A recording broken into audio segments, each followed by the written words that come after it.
The lights buzzed ominously as I trudged through the aisles of Target, my tired eyes scanning the shelves for misplaced items. It was just another night shift, another mundane task in my seemingly endless routine.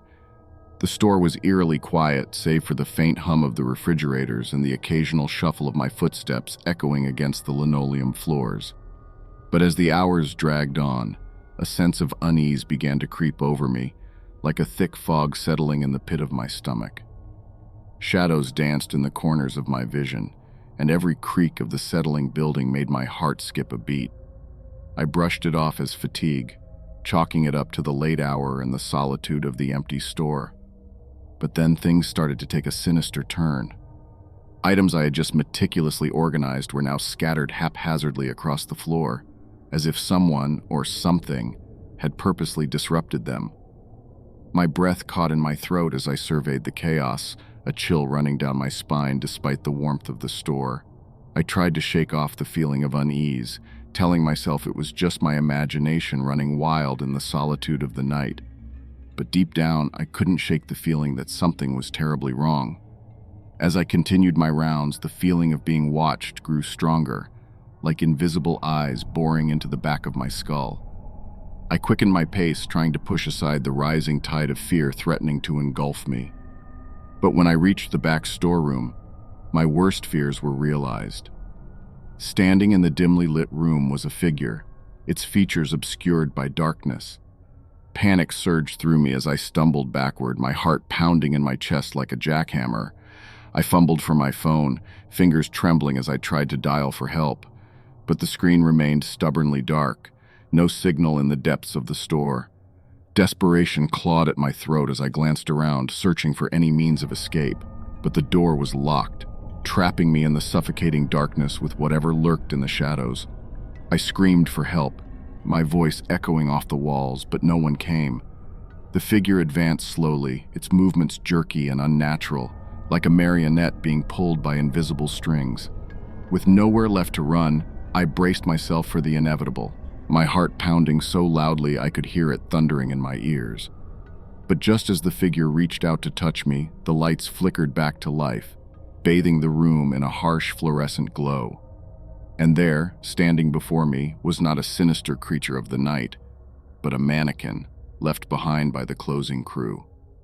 Relief flooded through me like a tidal wave as I realized the source of my fear. I laughed shakily, the tension draining from my body like water from a punctured balloon.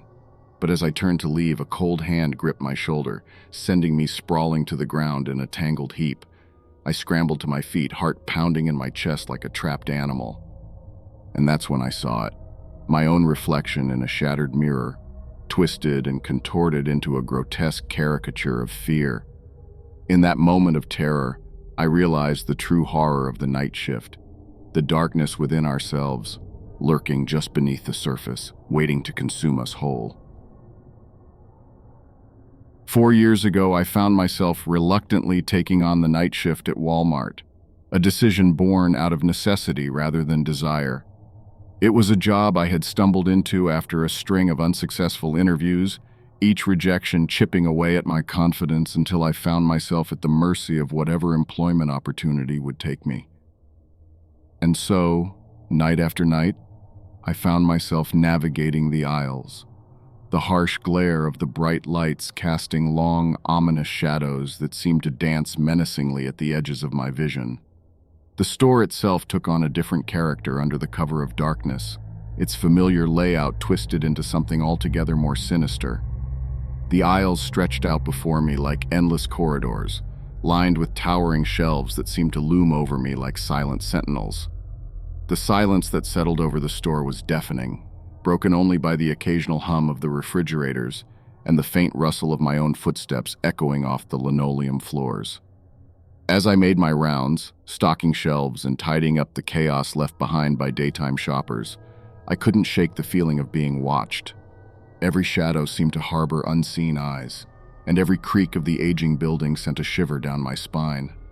I brushed it off as paranoia, the product of too many late nights spent alone in the cavernous store. But deep down, I couldn't shake the feeling that something was terribly wrong. It wasn't until I reached the back storage area that things took a truly terrifying turn. There, hidden among the towering stacks of boxes, I stumbled upon a makeshift shrine adorned with candles and strange symbols scrawled in red paint. My heart thundered in my chest as I realized I was not alone, and that someone, or something, had been lurking in the darkness, watching my every move. Panic surged through me as I stumbled backward, my mind racing with fear. I tried to rationalize what I had seen, telling myself it was just a prank or some kind of bizarre coincidence. But deep down, I knew it was something more, something sinister and inexplicable. With a sense of dread gnawing in my stomach, I turned to flee, but the door slammed shut with a deafening bang, trapping me in the suffocating darkness. I pounded on the door, screaming for help, but my cries fell on deaf ears.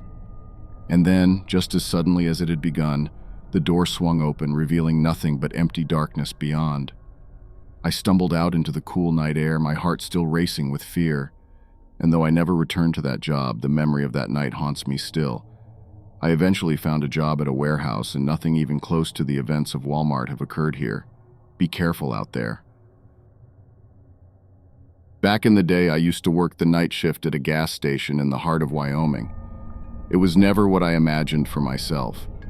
Yet here I am, every night, surrounded by nothing but the vast emptiness of the plains and the occasional howl of the wind. I took the job out of necessity, a way to make ends meet after losing my previous job at the factory.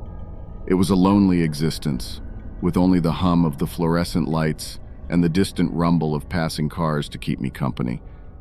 The monotony of the night was broken only by the occasional customer stopping in for fuel or snacks, their faces mere blurs in the dim light.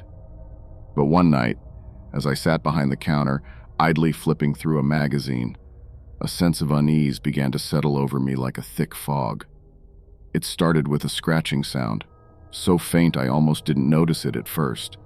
But as the minutes passed, the noise grew louder and more insistent, like claws scraping against metal. I glanced nervously out the window, half expecting to see a stray dog or some other nocturnal creature prowling around outside. But the parking lot was empty, bathed in the soft glow of the streetlights. I tried to shake off the feeling of unease, telling myself it was just my imagination running wild in the solitude of the night. But then, without warning, the lights flickered and died, plunging the store into darkness. My heart leaped into my throat as I groped for my phone, the only source of light in the pitch-black darkness. That's when I saw them, shadows lurking just beyond the reach of the feeble glow, moving with an unnatural fluidity. Panic seized me as I realized I was not alone. With trembling hands, I dialed 911, praying for help to arrive before it was too late. Minutes felt like hours as I waited in the suffocating darkness, the scratching growing louder and more frantic with each passing moment. And then, just as suddenly as it had begun, the lights flickered back to life, illuminating the empty store once more. The shadows were gone, leaving behind only the echo of my pounding heart. When the police arrived, they found no trace of anyone or anything outside, dismissing my story as a trick of the imagination. But as I locked up the store and drove home in the pre-dawn light, I couldn't shake the feeling that something had been watching me from the darkness, waiting for the perfect moment to strike. From that night on, I never felt truly safe again, haunted by the memory of those sinister shadows lurking just beyond the edge of the light. And though I eventually found another job and moved on with my life, a part of me will always remain trapped in that gas station, forever haunted by the terrors that lurk in the darkness of the Wyoming night. The ordeal left me restless, as if the shadows were still whispering their sinister secrets to me in the dead of night.